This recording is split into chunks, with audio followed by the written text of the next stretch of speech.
thank you everyone, and hopefully you won't drop off to sleep during this presentation, because there's a reasonable amount of research actually in it. So I'm going to start off with the right tab. Just making sure that everyone is really aware that hypoglycemia is dangerous and it should be taken seriously. So during the course of this presentation, what I want to do is just cover aspects of hypoglycemia, current research, so there's some old research and current research, and then I'm going to just only touch on hypoglycemia unawareness. So the definition of hypoglycemia from the American Diabetes Association update is, excuse me, a blood glucose of less than 3.9 millimoles per litre. Now the classification in 2013 was updated. Now the severe hypoglycemia is any event which a second person needs to help someone. Documented symptomatic hypoglycemia is anyone who's got a blood glucose meter, felt having a hypo coming on, tested, and the blood glucose recording was below 4 millimoles. Asymptomatic hypoglycemia generally occurs in those people who are quite tightly controlled, and those are the ones that will actually be coming up to a meal, about to sit down and eat, do their test, and they're below 3.9. So they didn't feel it coming on. And then probable symptomatic hypoglycemia occurs in those patients that haven't got a blood glucose meter, they feel symptomatic, and so they just treat anyway. There's a large group of people out there that actually do that. And then the last one is pseudo-hypoglycemia. Now that occurs generally in the people who are poorly controlled. So they may have a hemoglobin A1C sitting up around there over 100 millimoles per mole. And what happens is when they actually drop down, or they get medication to drop their blood glucose level down to around near 6, they start feeling like they're having a hypo. So the common causes, the most common cause, at least in hospital, but also out in the community, is too much insulin. And that can be happening in a number of situations. One of the classic situations that I see is they've managed to get their, let's just say, their Lantus and a Pedra dose mixed up, and they've got a hypo, and that's going to occur within the next half an hour to an hour. Sulfonylureas, if you get people who have got a tummy bug or something like that, taking their sulfonylureas, they tend to actually have hypos, and they can be quite persistent until the half-life of the sulfonylurea is worn off. Insufficient carbohydrate, often you'll have, common in hospital, they're on their medication, they go to hospital, the food in the hospital is not the same as what they have at home, they'll have a hypo in hospital. Here at CCDHB, we're currently trying to address that and change the menu. Delayed. One instance, I know of a gentleman who had a routine and he'd been switched over from Act Rapid to Nova Rapid, and his routine was he would actually get out of bed, he would do his blood test, he'd give his insulin on Act Rapid, jump in the shower, then go and have breakfast, jump in his car, drive to work. But his GP switched him over without a lot of education to Nova Rapid, so he kept with his routine. So he did his test, gave his injection, got in the shower, got to have breakfast, and on the way out to get in his car, he collapsed in the hallway, and his wife had to bring in an ambulance. Unplanned exercise, see that in a lot of children. Rainy day, mum gives the injection or enough insulin for a wet day, and the sun comes out, and at school what happens is the kids go out and play. So they will have a hypo unless you prepare for it. Alcohol, we see a lot of teenagers that actually go and have a binge. Now, alcohol suppresses the release of stored glycogen from the liver. They will have either an overnight hypo, or they'll have a hypo early as the next morning. And then in the animal model, in which we can't research, is we know that in the animal model, marijuana, it forces the uptake of glucose out of the bloodstream into the liver, and it's a one-way, and it's the opposite to alcohol, where it suppresses the release. So MOA1 in the animal model, and I'm going to keep coming back to the animal model, it induces glucose hexokinase enzyme in the liver, and so it stores a lot of the glucose as glycogen. And in the human model, I guess that some of the young adults that actually do hit A&E, and if you do a really good history, that they've had a good night the night before. And that's why they get the munchies. They drop their blood glucose levels quickly. So in those two instances, we actually get them to eat while they're having fun. The signs and symptoms, generally the first sign and symptom that you actually get with a hypo, and I'm sorry if I'm in your way, is the adrenergic response. That happens around there from 3.6 down to about 3.2. So you get the shakiness, you get the palpitations, you get the sweating, pallor, pupil dilation. So that's the effect of the adrenaline. And then as the hypo gets deeper, you get the more neuroglycopenic symptoms that occur, and so it gets deeper and deeper and deeper until you finally get to a seizure.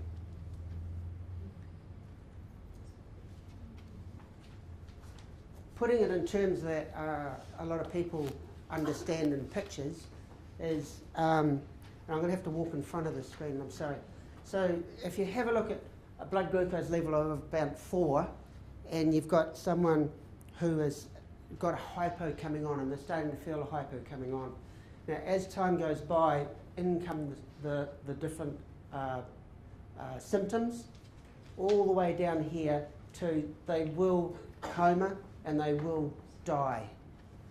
So unless treatment is actually put in place up here, then you're getting really into a serious situation. With continuous glucose monitoring, and I think Bridget might have actually touched on continuous glucose monitoring before, but some of the data that we've seen is blood glucose levels can fall by 0.1 millimole a minute. So you've got someone sitting at 3, in 10 minutes they're going to be 2 if they're untreated, and another 10 minutes they're down to 1.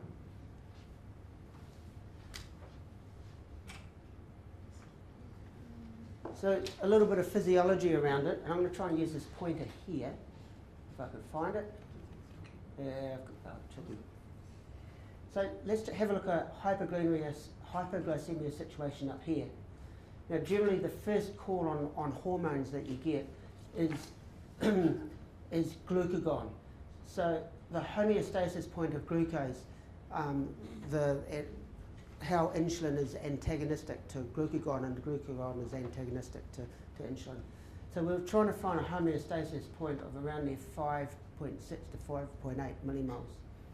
But as blood glucose levels fall, then the first hormone that gets called upon is glucagon. Now glucagon's job is to actually get released and go to cause glycogenolysis in the liver. So you're actually just turning the stored glycogen back into glucose. However, if that's ineffective, the next thing that occurs is in the hypothalamus there's some really sensitive neural receptors.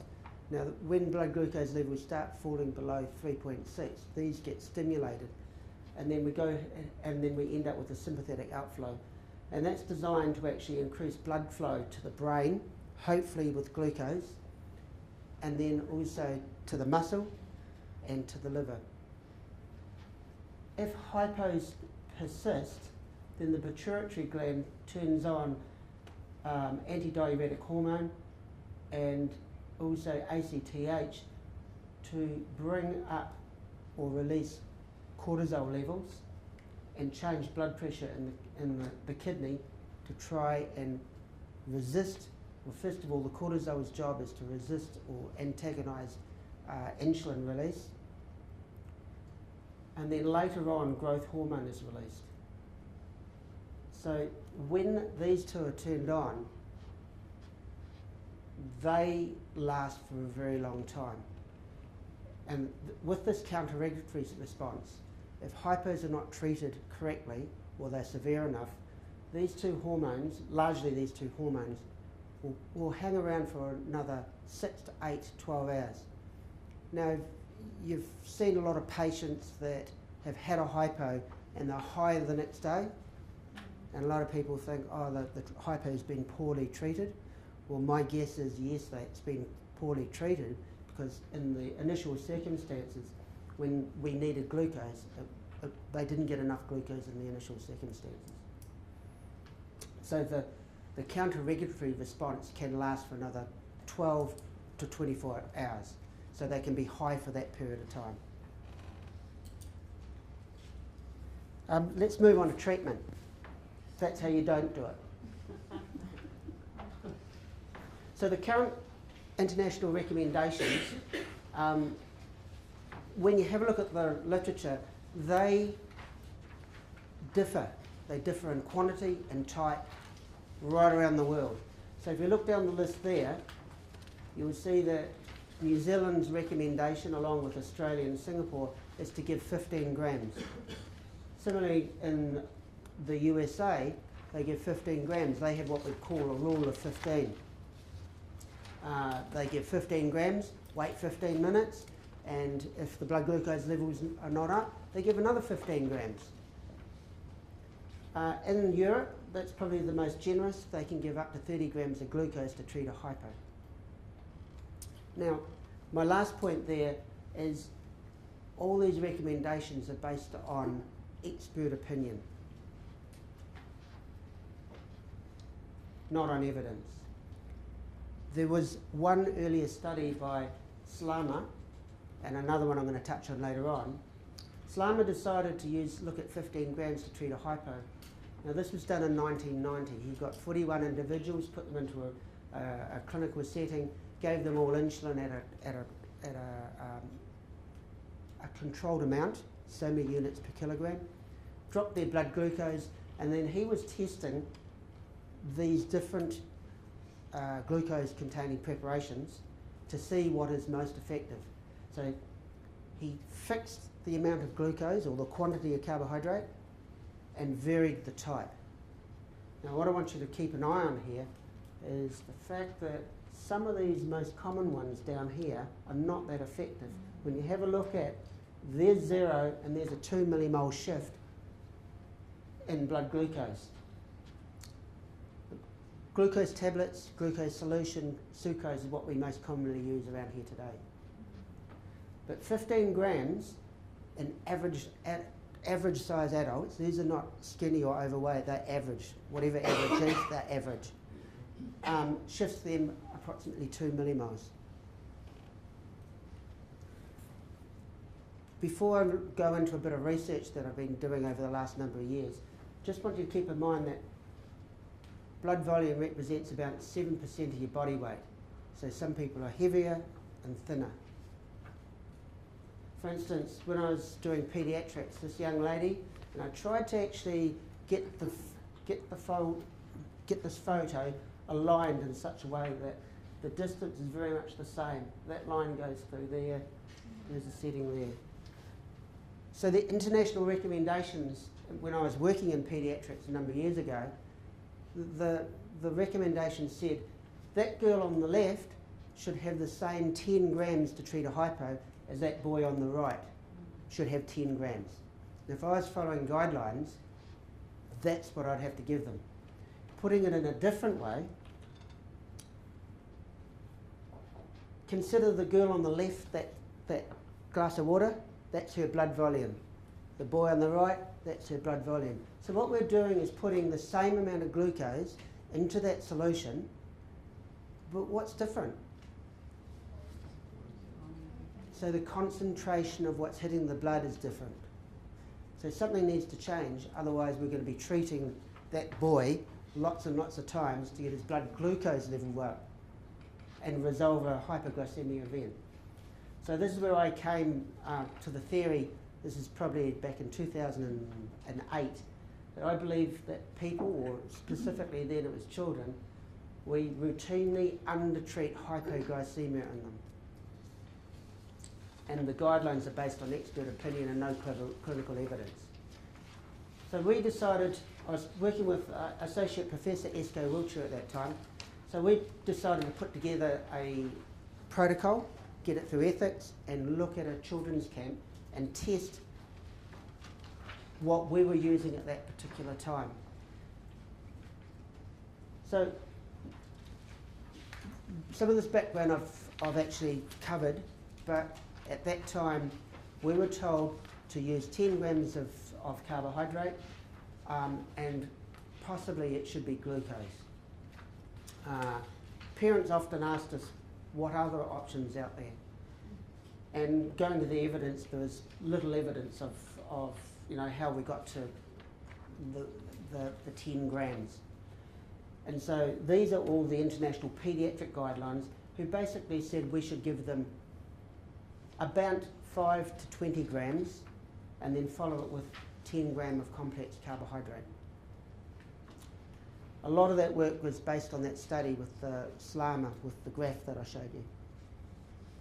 We were using Mentos in Wellington because Mentos, one day I was standing in a grocery line waiting for these people to hurry up, and I was a bit bored and I just picked up and I'm going, oh, hello, Mentos are glucose scented.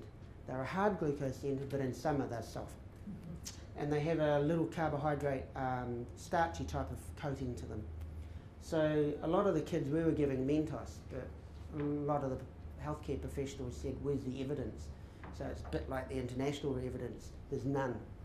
So we decided to get the study up and running, and we wanted to test what people were using at that particular time. And so a lot of people said, oh, I treat my hypos with jelly beans. So we used to say, well, how many jelly beans? And some would go, oh, I'd give 2 or 3, and I'd give 10. A lot of people like using Just Juice Orange, so we used Just Juice Orange. We used glucose tablets, and of course, we used the Mentos. So at the school camp, at the national camp, we got ethics approval, we got parents' consent, child assent, and it was a 5-day camp. Children were 8 to 12-year-olds, and on entry to the camp, we weighed them all and we got their height. What we did in this study is we decided, instead of give them all 15 or 10 grams, we would fix the amount of glucose we'd treat them with to their body weight.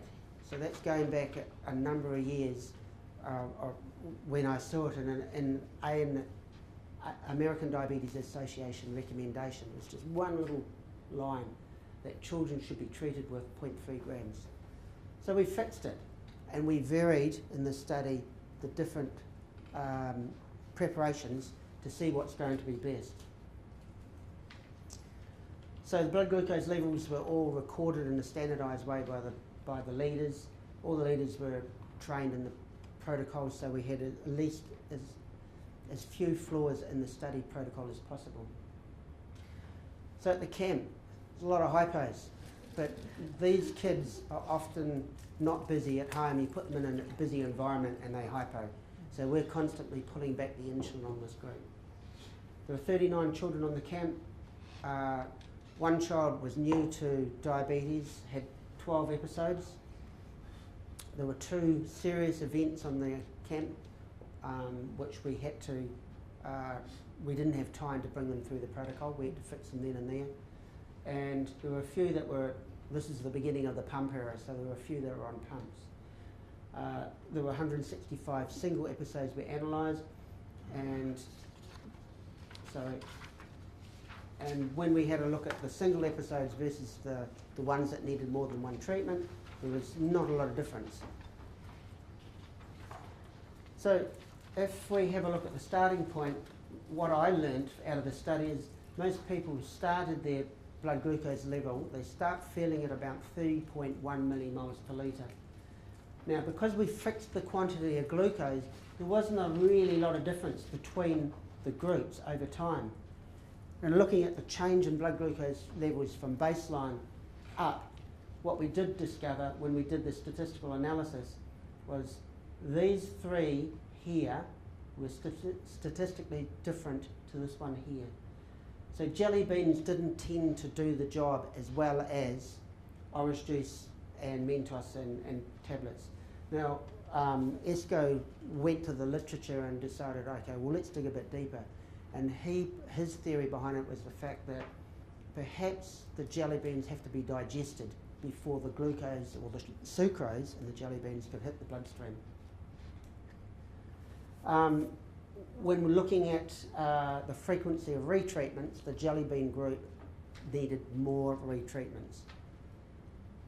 So we came up with the fact that jelly beans are less effective than the other treatments, and that 0.3 grams per kilogram is a really good way of managing a child's hypoglycemia, and it also gave a blood glucose rise of somewhere in the majority of the group between 2 and 2.5 millimoles. So we discovered by accident really that if you give people a treatment based on their body weight, you can get a fairly fixed outcome. So we were now able to go, if we treated someone with that amount of quantity of glucose, we expect a 2 millimole shift in their blood glucose. The other important point is we've discovered in the study that it takes more than 10 minutes for the children to feel better, for the symptoms of hypoglycemia to resolve because of the adrenergic response. We published it in Pediatrics in 2011, and then we were really happy with these results. So what I decided to do is go and present them at the Western Pacific IDF International Diabetes Federation conference here in Wellington, and that was in 2008. So I got to the end of the meeting and someone from Australia with type 1 diabetes came up and said, will 0.3 grams per kilogram work for adults?